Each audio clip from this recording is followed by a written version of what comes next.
Namaskar, good morning, and welcome to this series of Vipassana Bhagavad Gita. And this is my second session. So, now today's session is going to be focused on the Bhagavad Gita, and I'm taking the verse 1 of Bhagavad Gita of chapter 1. I'm taking the readings from this book, which is the Bhagavad Gita by Sarvapalli Radhakrishnan, and I'm also referring to this book, the Holy Gita by Swami Chinmayananda. And I'm also referring to My Gita by Devdutt Patnaik. Now, I would like to mention why this My Gita is important, because I want to make a disclaimer here that I am no great scholar. I don't have any great knowledge or anything. I'm just a small parcel of what I have read and what I have understood is what I am trying to uh, give out in this session so that it may benefit somebody more than anybody else. I know that definitely it is going to benefit me, because I believe that my way of learning is by spreading the word, and by teaching I get to learn more. This is something that I have learned over a period of time. So that is my basic objective of doing this session. So whether anybody would have any perspective, why am I saying this? Everybody has got a perspective and a subjective view of whatever is scriptures are written. When we read the Bhagavad Gita, whether you read it at a age of 16 years, you read it at the age of 25 years, 35 years, 45 years, 55 years, everybody is going to have a different perspective, and that's the beauty of Bhagavad Gita. So Devdutt Patnaik writes it as My Gita, and he writes it very beautifully, saying that everybody has got their own Gita when they read it. So what I am going to be talking in this series is again My Gita, what I have understood. So it is not necessary that you may understand it. And Gita, Bhagavad Gita is a document which has so much of depth in it that it pertains to everybody's life, and everybody can draw something out of it. What you draw out of it is depending on your thinking, on your subjective way of appreciating something. So there is no right, there is no wrong as far as I am concerned. So pardon me in case somebody feels that I am talking something which is completely contrary to their beliefs. So this may be not completely aligned to what you have understood the Gita as, because this is my subjective understanding of the Bhagavad Gita, which I am trying to apply into my life. And I am trying to send a series here so that people who see this may draw something out of it and practically apply it in their life. This is more a practical application series that we are talking about.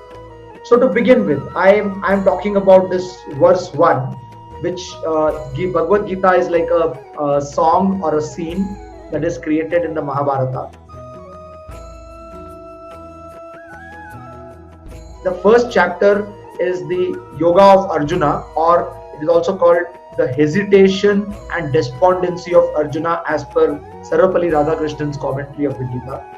And the first paragraph is about Dhritarashtra, the blind king, asking Sanjaya, his charioteer, this question: Dharmashetra Kurukshetra Samaveta Yuyutsavah Mamakaha Pandavas Chaiva Kim Akurvata Sanjaya.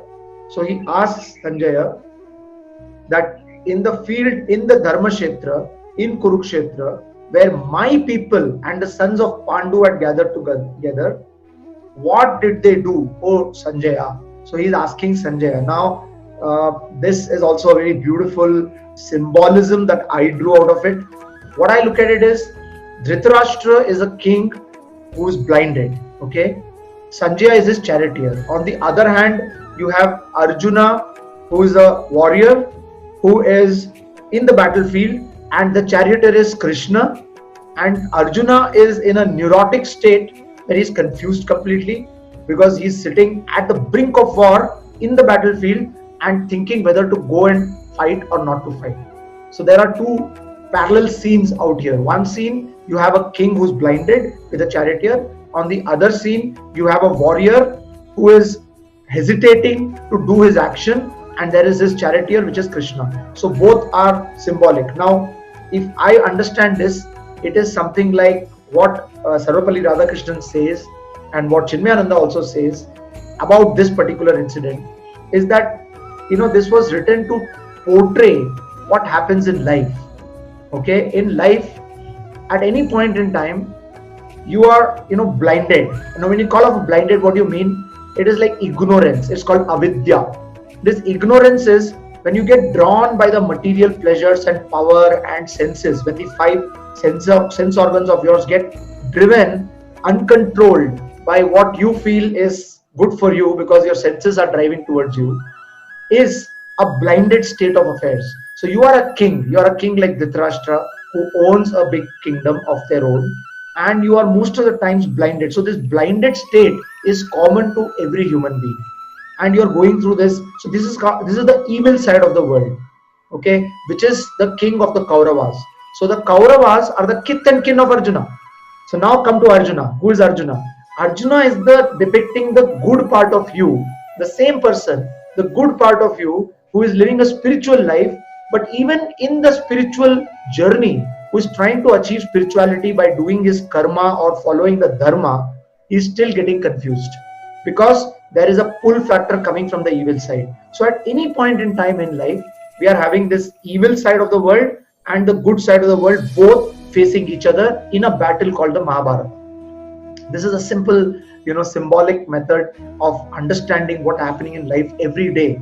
Let me take an example. First thing you get up in the morning and you have to go for an exercise. Let's take point by point.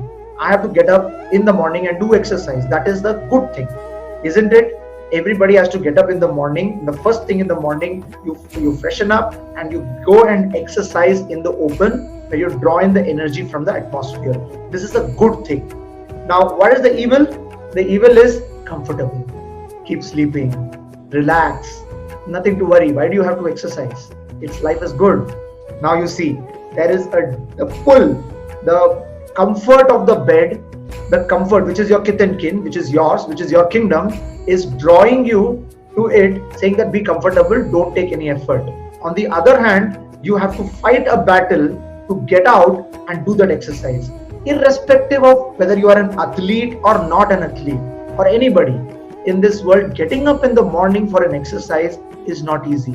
There is a battle going on in the mind. Should I continue sleeping? Should I get up? Now you have a Dhritarashtra there and you have an Arjuna there. Both are there. Okay, you have a Kaurava, you have a Pandava. You have both.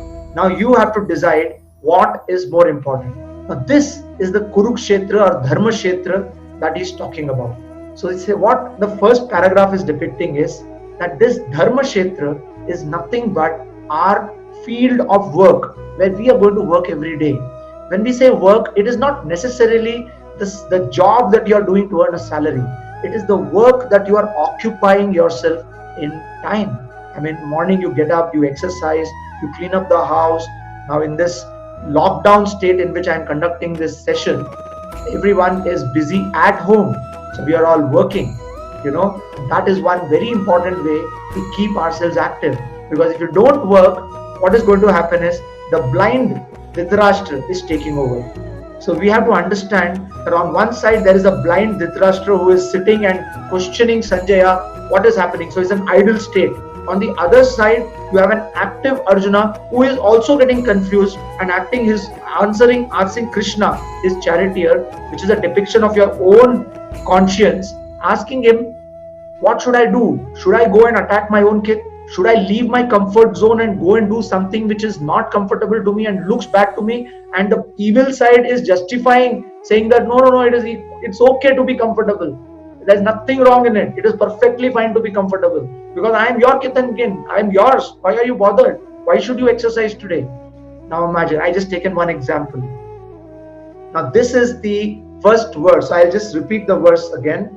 It says, Dharma Kshetra Kurukshetra Samaveta Yuvutsaha Mamakaha Pandavas Chaiva Kim Akurvata Sanjaya. So the world is a Dharma Kshetra, the battleground for a moral struggle. This is exactly what Sarvapalla Radhakrishnan's Gita is saying. The decisive issue lies in the hearts of men, where battles are fought daily and hourly. Okay, so that means what is common is that this fight or the battle is a constant. So if any of us are feeling that your work or the tension that you're taking towards your work to produce something. For example, now I will take an analogy to Vipassana. When we go to Vipassana, there is a struggle in the first 2 days. There's a complete struggle. You're not comfortable at all. You're not able to sit down in one position for 1 hour. You're continuously moving. The mind is not in your control. They are giving you instructions and the mind is running away. So when all these situations, how do we feel? We feel that it is not at all comfortable.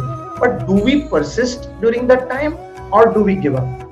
Do I give up to the forces of the dark or the evil, which is telling me be comfortable, lie down and sleep, or become comfortable? Or do I continue to persist in my struggle to achieve whatever I have sought to achieve?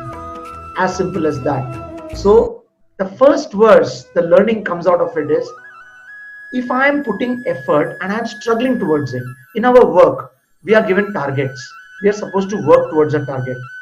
Most of the times, when you are doing something creative, when you are doing something new, it is not easy. Because the moment you start doing something new, there is a resistance. There is a resistance to change. That resistance to change is the darkness, is Dhritarashtra, blind Dhritarashtra, avidya, ignorance. And this resistance is telling us, why should I change? So that is what we nowadays call as human nature. It is not human nature. It is the Dhritarashtra side of human nature. The Arjuna side of human nature is, do I fight that resistance and continue to change and be creative? Please understand, if we look at the world of work today, if we look at what is happening around today, every moment there is change. Nothing is constant. There is a saying, the only constant is change. So if that be the case, then why is there a resistance to change? Why do we feel upset when our routine gets upset? That means there is a dark side of this comfort zone which needs to be understood by us, and that is the blindfold that is there on most of us.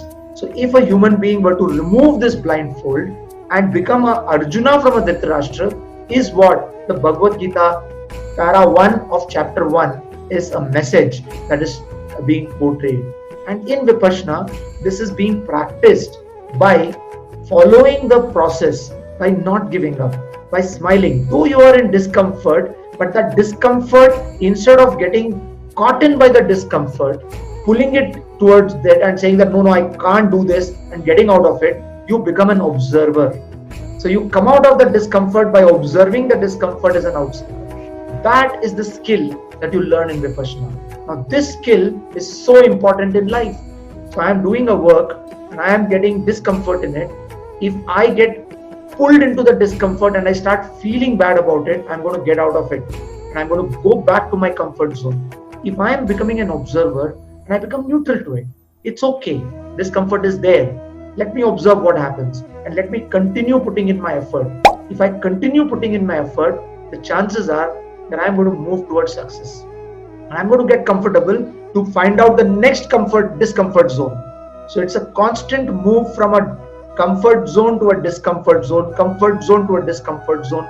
Now, let me draw an analogy to psychology here. There is a book called The Flow.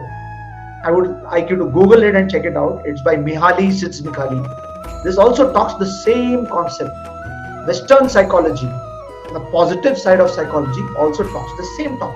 It talks about something called the optimal experience. It says that if you are in your comfort zone, you tend to get bored. So if I am getting bored doing something, that means I am not in flow. Or if I'm very comfortable doing something, like if I'm giving this lecture and I'm very comfortable and I know everything that I'm going to speak, there is a complacency that is there in me. Therefore, I'm not in flow.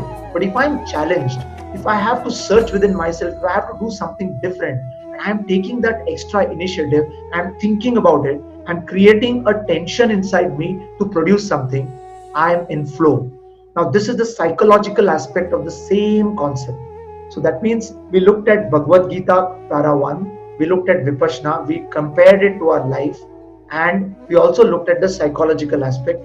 They all converge and bring out one point, that we have to get out of our comfort zone.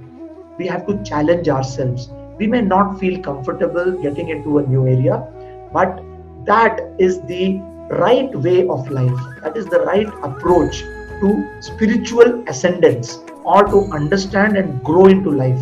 Life is a battlefield given to us to fight and to ascend from where we are to a higher spiritual level. That's the message of today's session. Thank you very much. Hope you have learned something from it, and hope to see you soon in my session 3. Thank you and goodbye.